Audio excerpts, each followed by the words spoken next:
उल्हासनगर महानगरपालिकेत महाराष्ट्र दिन उत्साहात साजरा. महापौर अश्विनी निकम यांच्या हस्ते ध्वजारोहण.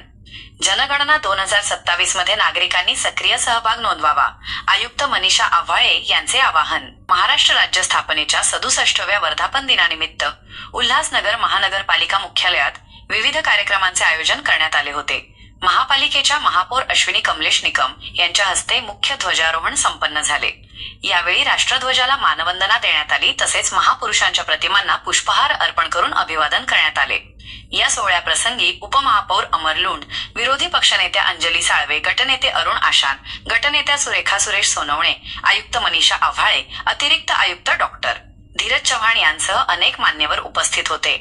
कार्यक्रमादरम्यान आयुक्त मनीषा आव्हाळे यांनी आगामी जनगणना 2027 बाबत महत्त्वपूर्ण माहिती दिली. ही भारताची 16वी जनगणना असून ती अधिक पारदर्शक आणि सुलभ होण्यासाठी शासनाने स्वगणनेची सेल्फ एन्युमरेशन सुविधा उपलब्ध करून दिली आहे. शहरातील नागरिकांनी आपली माहिती स्वतःहून नोंदवून या राष्ट्रीय कार्यात सक्रिय सहभाग नोंदवावा, असे आवाहन त्यांनी यावेळी केले. महाराष्ट्र दिनाचे औचित्य साधून स्वातंत्र्य सैनिकांचे नातलग, लोकप्रतिनिधी आणि समाजसेवकांचा सत्कार करण्यात आला. यामध्ये स्वातंत्र्य सैनिक कालकथित आत्माराम शिरसाट यांचे नातू अशोक शिरसाट यांचाही विशेष सत्कार करण्यात आला. या प्रसंगी नगरसेवक जमनादास पुरस्वानी, नानासाहेब बागुल, दिलीप गायकवाड, शोभाताई जाधव, संगीता नितीन सपकाळे, विकास खरात, प्राध्यापक सुरेश सोनवणे, समाजसेवक राजू तेलकर उपस्थित होते.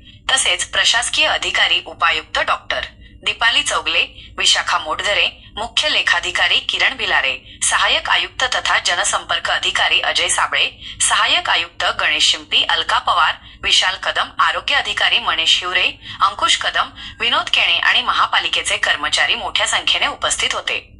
कार्यक्रमाचे सूत्रसंचालन शिक्षण विभागाचे भास्कर शिंदे यांनी केले.